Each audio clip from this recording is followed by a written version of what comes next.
तो हमारा टॉपिक था जो हम पढ़ रहे थे भारत के तटवर्ती प्रदेश।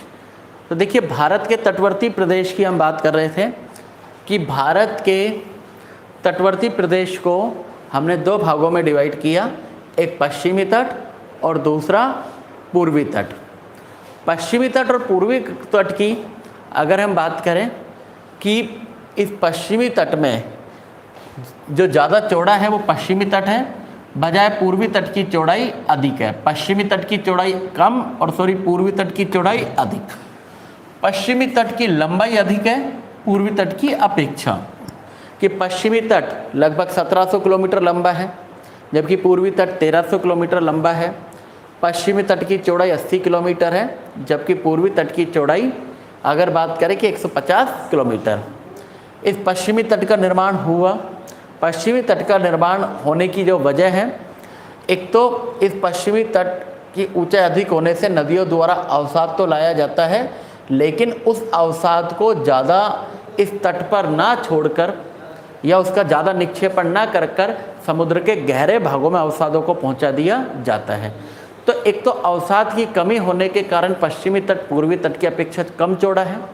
साथ में इसी पश्चिमी तट में बेसाल्ट और नीस जो कठोर चट्टानें होती हैं अधिक पाई जाती हैं, और कठोर चट्टानें अधिक होने के कारण इस क्षेत्र में ज़्यादा अपरदन ना होकर या अवसादों का निर्माण ज़्यादा ना होता है और उसकी वजह से इस तट की जो चौड़ाई है वो कम है। अब ये जो पश्चिमी तट है, इस पश्चिमी तट की अगर बात करें कि लगभग सभी जगह ये नैरो शेप लिए हुए हैं, लेकिन कि अगर बात करें कि मैक्सिमम जो इसकी चौड़ाई है वो है गुजरात में। तो पश्चिमी तट की चौड़ाई केवल दो ही ऐसे जगह है जहाँ ज़्यादा है, एक तो गुजरात में और एक है केरल में। गुजरात में पश्चिमी तट की चौड़ाई अधिक होने की वजह, एक तो यहाँ इस गुजरात वाले क्षेत्र में नर्मदा, ताप्ती, माही, साबरमती और भोगवा नदियों के द्वारा लाए गए अवसाद का निक्षेपण करने से, अर्थात ये नदियाँ जब पत्थरों या अवसादों को लेकर आती है तो इस क्षेत्र में उनको जमा कर देती है। दूसरा, इसी केरल में चौड़ाई अधिक होने की वजह, एक तो केरल में भरतपुझा नदी बहती है, एक पेरियार और एक पेम्बा या पेम्बियार, और इन तीनों नदी द्वारा लाए गए अवसादों की वजह से भी इस केरल में इसकी चौड़ाई अधिक हो जाती है। तो पश्चिमी तट की चौड़ाई कम होने की वजह हमने बात की। अब हम बात करते हैं कि पूर्वी तट की जो चौड़ाई है वो क्यों अधिक है। तो पूर्वी तट की चौड़ाई अधिक होने की जो वजह है कि इस पश्चिमी घाट के पूर्वी तरफ से जो नदियां निकलती हैं वो पूर्वी घाट की ओर जाती हैं, क्योंकि प्रायद्वीपीय भारत का जो ढलान है वो पूर्व की ओर ज़्यादा है। तो पूर्व की ओर ढलान का ज़्यादा होने की वजह से पश्चिमी घाट के पूर्वी हिस्से से निकलने वाली अधिकांश नदियाँ पूर्व की ओर जाती हैं।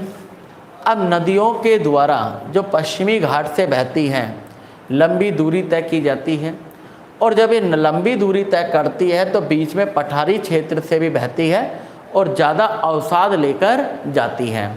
ज़्यादा अवसाद लेकर जाने से जब मुख्य नदी और उसकी सहायक नदियाँ आपस में मिलती हैं तो अधिक मात्रा में अवसादों का निर्माण करती है, और एक बार किसी अवसाद का निक्षेपण करती है, फिर दोबारा से सहायक नदी उसी अवसाद के ऊपर एक और अवसाद की परत बिछा दी जाती है, और कालांतर में उसी अवसाद से एक गुंबद नुमा आकृति, जिसे हम डेल्टा कहते हैं, का निर्माण हो जाता है।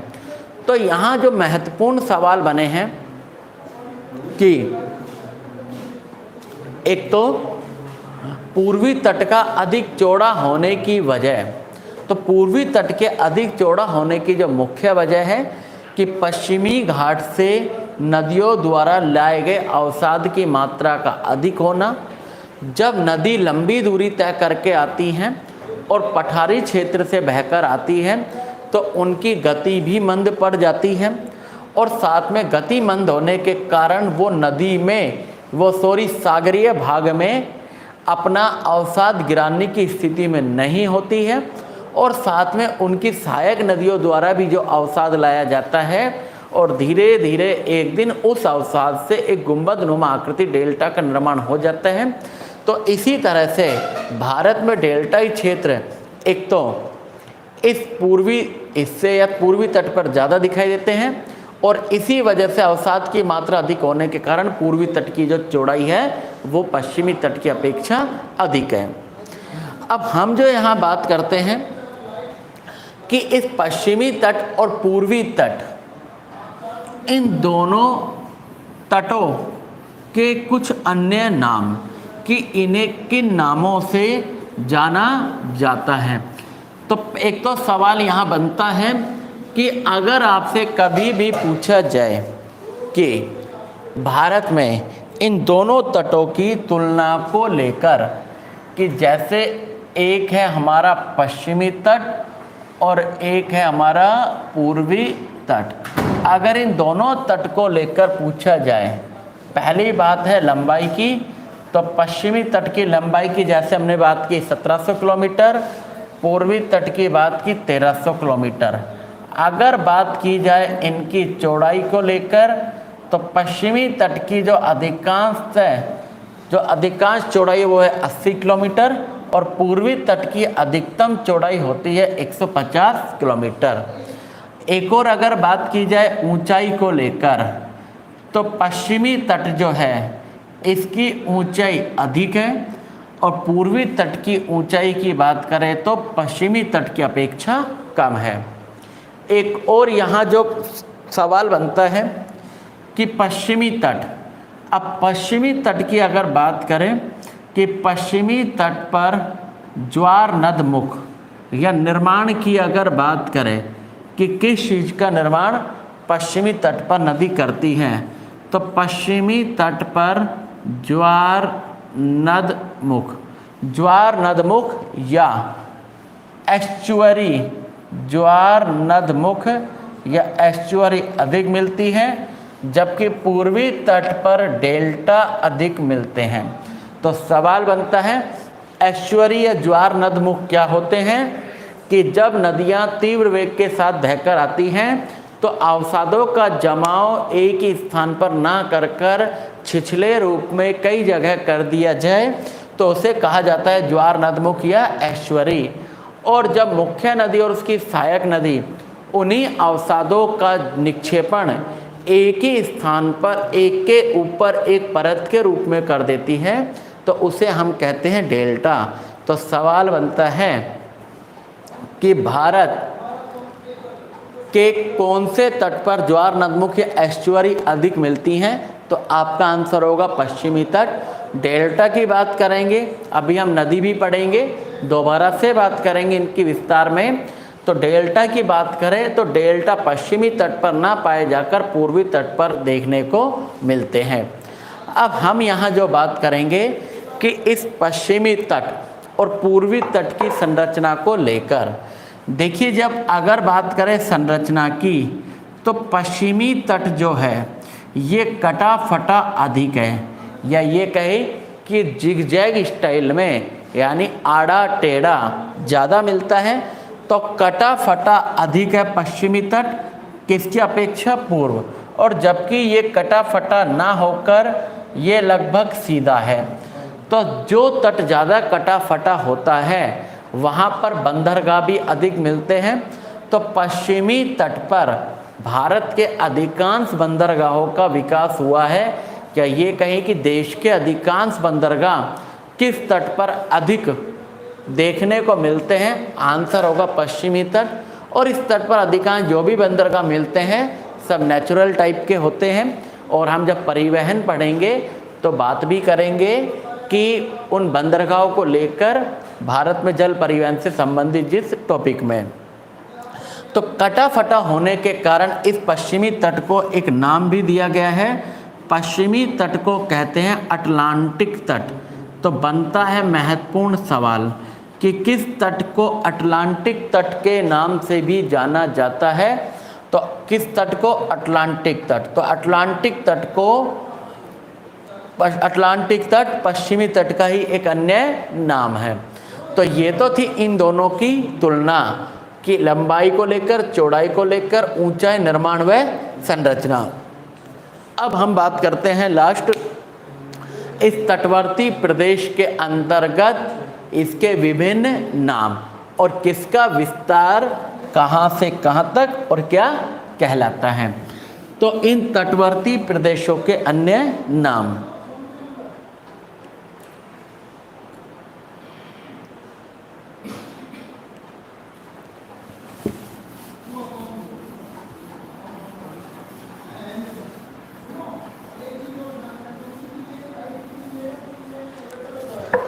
अब हम यहाँ बात करते हैं इस तटवर्ती प्रदेश के अन्य नाम को लेकर कि क्या क्या इन तटवर्ती प्रदेशों के अन्य नाम है। तो देखिए, सबसे पहले अगर हम बात करें कि भारत में गुजरात से लेके और ये जो भारत के दक्षिण में कन्याकुमारी तक के जो तट हैं, महाराष्ट्र, कर्नाटक, गोवा, केरल, तमिलनाडु, आंध्र प्रदेश, उड़ीसा, पश्चिम बंगाल। अब हमारा जो यहाँ सवाल बनता है कि इस पश्चिमी तट और पूर्वी तट के नाम, तो देखिए जो राज्य है गुजरात। अब इस गुजरात का जो तटवर्ती क्षेत्र है, गुजरात का तटवर्ती क्षेत्र, और यहाँ पर है स्थित एक द्वीप जिसका नाम है दमन द्वीप, या ये कहें हम दमन तक। तो पहला जो सवाल बनता है, गुजरात का तटवर्ती प्रदेश जो दमन तक, कच्छ से लेके दमन तक, इसे कहते हैं सौराष्ट्र, क्या कहलाता है। तो इसे हम, इस तट को, जो गुजरात का तटवर्ती प्रदेश है, इसे हम काठियावाड़ तट भी कहते हैं, इसे सौराष्ट्र तट भी कह देते हैं। तो काठियावाड़ तट या सौराष्ट्र तट के नाम से जाना जाता है गुजरात का तट। अब इसी गुजरात में दमन से लेके और गोवा में पणजी तक, दमन से लेके और गोवा की राजधानी जिसका नाम है पणजी, तो गोवा की राजधानी पणजी तक ये जो तट है, इस तट को हमने नाम दिया है कोंकण तट। अब यहाँ दो तट हुए हमारे, एक तो काठियावाड़ तट और एक तट का नाम है कोंकण तट। कोंकण तट के आगे और आते हैं हम, और इसी पणजी से लेके और कर्नाटक में स्थित है मैंगलोर। अब ये जो मैंगलोर है, कर्नाटक में स्थित मंगलोर, इस मंगलोर तक, पणजी से लेके और मंगलोर तक का जो तट है, इस तट को कहते हैं कन्नड़ तट या कनारी तट। तो कन्नड़ या कनारी तट के नाम से जाना जाता है पश्चिमी तट। कहाँ से कहाँ तक? पणजी से मंगलोर तक। इसी मंगलोर से लेके और कन्याकुमारी तक की अगर बात की जाए, कन्याकुमारी या केप कमोरिन, मंगलोर से लेके कन्याकुमारी तक का जो तट है, इस तट को कहते हैं मालाबार तट। तो सवाल जो यहाँ बनता है कि गुजरात का तटवर्ती क्षेत्र कहलाता है काठियावाड़ तट या सौराष्ट्र तट। दमन से लेके और पणजी तक का जो तट है, पणजी तक का तट कहलाता है, नाम है कोंकण तट। इसके अलावा पणजी से और मंगलोर तक का तट कहलाता है कन्नड़ या कनारी तट, और साथ में मंगलोर से और कन्याकुमारी तक के तट को नाम दिया गया है मालाबार तट। ये तो पश्चिमी तट के 4 नाम। अब हम और आगे चलते हैं और इसके अंतर्गत सबसे पहले एक नदी और नदी का नाम है स्वर्णरेखा नदी। अब स्वर्णरेखा नदी से, स्वर्णरेखा नदी जो इस तरह से पश्चिम बंगाल उड़ीसा की सीमा बनाती है, नदी का नाम है स्वर्णरेखा, स्वर्णरेखा नदी। अब ये जो स्वर्णरेखा नदी है और इस स्वर्णरेखा नदी से और अन्य एक नदी जिसका नाम है महानदी, तो स्वर्णरेखा नदी से महानदी तक का जो तट है, इस तट को एक नाम से जाना जाता है जिसे हम कहते हैं उत्कल तट। तो उत्कल तट के नाम से जाना जाता है उड़ीसा का तट, या ये कहें कि स्वर्णरेखा नदी से महानदी तक के बीच का क्षेत्र या उड़ीसा का तटवर्ती क्षेत्र कहलाता है उत्कल तट। अगर हम और आगे चलते हैं तो इसी महानदी से के बाद एक नदी, नदी का नाम है कृष्णा नदी, या ये कहें कि उड़ीसा से आंध्र प्रदेश तक का जो क्षेत्र है या महानदी से लेके कृष्णा नदी तक का जो क्षेत्र है, इस तट को हम कहते हैं उत्तरी सरकार तट। तो उड़ीसा व आंध्र प्रदेश तक का तट कहलाता है उत्तरी सरकार तट, और उड़ीसा का तट कहलाता है उत्कल तट, या स्वर्णरेखा नदी और महानदी के बीच का तट तो कहलाता है उत्कल तट, और महानदी से कृष्णा नदी तक के बीच का तट कहलाता है उत्तरी सरकार तट। इसी कृष्णा नदी से लेके और कन्याकुमारी तक का तट, तो ये जो तट है इसको नाम दिया गया है कोरोमंडल तट, कोरोमंडल तट। तो इस तरह से इस पूर्वी तट को मुख्यतः 3 भागों में डिवाइड किया गया है। लेकिन अगर आंध्र प्रदेश की बात हो तो आंध्र प्रदेश में एक और अन्य नदी आती है और नदी का नाम है गोदावरी। ये एक नदी और नदी का नाम है गोदावरी नदी। अगर बात पूछा जाता है कि कृष्णा और गोदावरी नदी के मध्य स्थित तट को किस नाम से जाना जाता है, तो मैं यहाँ लिख देता हूँ कि कृष्णा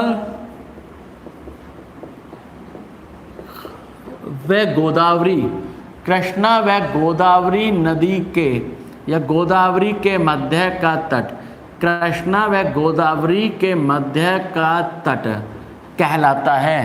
तो इसे कहा जाता है गोलकुंडा तट। तो इसे गोलकुंडा तट के नाम से जाना जाता है।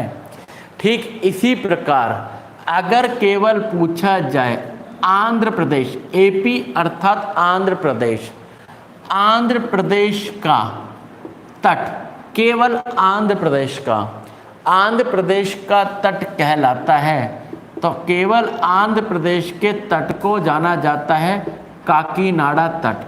तो सवाल यहाँ बनता है कि केवल उड़ीसा का तट कहलाता है उत्कल तट, उड़ीसा व आंध्र प्रदेश का सम्मिलित तट कहलाता है उत्तरी सरकार तट। उत्तरी सरकार तट की जब बात होगी तो इसके अंतर्गत उड़ीसा भी होगा और साथ में आंध्र प्रदेश भी होगा। अगर कोरोमंडल तट की बात आती तो इसके अंदर फिर 2 राज्य होंगे, एक तो कोरोमंडल में उड़ीसा भी होगा और आंध्र प्रदेश भी होगा, और एक इसी के अंतर्गत होगा तमिलनाडु। तो सवाल क्या बनता है कि उड़ीसा और आंध्र प्रदेश का सम्मिलित तट कहलाता है उत्तरी सरकार तट, आंध्र प्रदेश व तमिलनाडु का सम्मिलित तट कहलाता है कोरोमंडल तट। केवल उड़ीसा के तट की बात हो कि उड़ीसा का तट क्या कहलाता है उत्कल तट, या पूछा जाए कि उत्कल तट किन 2 नदियों के मध्य स्थित है, स्वर्णरेखा नदी और महानदी के मध्य स्थित है। अगर केवल पूछा जाता है आंध्र प्रदेश का तट क्या कहलाता है, तो आंध्र प्रदेश का तट कहलाता है काकीनाडा तट। आंध्र प्रदेश तट के अंतर्गत है गोदावरी व कृष्णा नदियों का डेल्टा। तो गोदावरी और कृष्णा नदियों के मध्य स्थित केवल गोदावरी और कृष्णा नदी के मध्य का तट कहलाता है गोलकुंडा तट। तो इस तरह हमने यहाँ पश्चिमी तट को 4 भागों में डिवाइड किया और पूर्वी तट को 3 भागों में, और साथ के उनके अलावा जो विशेष राज्यों के तट हैं उन तटों को भी हमने कुछ अन्य नामों से और जाना। अब इन्हीं तटवर्ती प्रदेशों में कुछ झीलें पाई जाती हैं जिन्हें हम अनूप झील और लैगून झील के नाम से भी जानते हैं। अब यहाँ अनूप झील का ही नाम है लैगून झील, अनूप झील का ही नाम है लैगून झील, और साथ में एक और झील के लिए शब्द का प्रयोग किया जाता है पश्च जल या बैक वाटर। तो पश्च जल या बैक वाटर और साथ में अनूप झील, इनमें उदा क्या एक डिफरेंस पाया जाता है। तो मैं यहाँ आपको नाम बता देता हूँ कि कौन कौन से यहाँ अनूप या लैगून झील का उदाहरण है। या अपन ये कह सकते हैं कि तटों पर, तट पर पाई जाने वाली, तट पर पाई जाने वाली झील क्या कहलाती है? तट पर पाई जाने वाली झील अनूप झील या लैगून झील कहलाती है। साथ में लेकिन अगर बात करें केरल या मालाबार तट की, तो केरल या मालाबार तट पर उन झीलों को कहा जाता है कयाल। तो सवाल बनता है तट पर पाई जाने वाली झील क्या कहलाती है? अनूप या लैगून। लेकिन केरल या मालाबार तट की बात होगी तो कहा जाता है कयाल। अब इन्हीं कयालों में से एक, जो हम दो तटों की बात करें, एक तट का कयाल का नाम है अष्टमुदी। तो एक तो अष्टमुदी और एक कयाल और है जिसको हम कहते हैं वेम्बनाद। तो अष्टमुदी और वेम्बनाद ये दो कयाल हैं जो केरल में स्थित हैं, अनूप झील का ही उदाहरण है। लेकिन केरल या मालाबार तट पर इन झीलों को अनूप या लैगून ना कहकर क्या कहा जाता है? कयाल। तो सवाल बनता है कयाल क्या होता है? तटों पर पाई जाने वाली झीलों को कहते हैं अनूप या लैगून, लेकिन केरल या मालाबार तट पर इन अनूप या लैगून नहीं कहते हैं, कहा जाता है कयाल। ठीक इसी प्रकार इस आंध्र प्रदेश, उड़ीसा में भी कुछ झीलें पाई जाती हैं, जिनमें से उड़ीसा के अंतर्गत एक है झील और उस झील का नाम है चिल्का झील। अब चिल्का झील की बात करें तो देश की सबसे बड़ी खारे पानी की झील है, और खारे पानी की इसलिए क्योंकि समुद्र का पानी ही इन झीलों में तटों पर आकर इन झीलों का करता है निर्माण। इसलिए तटों पर पाई जाने वाली अधिकांशतः झीलें खारी होती हैं, लेकिन कुछ झीलें ऐसी हैं जो खारी नहीं हैं और वो मीठी हैं, जिनमें से हम बात करेंगे वेम्बनाद झील की भी। और मीठी क्यों है ये भी हम चर्चा करेंगे। पहले हम जानते हैं उन अनूप झीलों के नाम। उड़ीसा में चिल्का झील और साथ में आंध्र प्रदेश में एक तो झील है गोदावरी कृष्णा के मध्य, उस झील का नाम है कोलेरू झील, झील का नाम है कोलेरू झील। और एक झील जो आंध्र प्रदेश और तमिलनाडु के सीमा पर स्थित है, और उस अनूप या लैगून झील का नाम है पुलिकट, जिसके अंतर्गत हरिकोटा स्थित है। तो सवाल बनता है कि पुलिकट झील और कोलेरू झील, पुलिकट व कोलेरू झील स्थित है आंध्र प्रदेश में, चिल्का झील स्थित है उड़ीसा में, अष्टमुदी और वेम्बनाद झील स्थित है केरल में या मालाबार तट।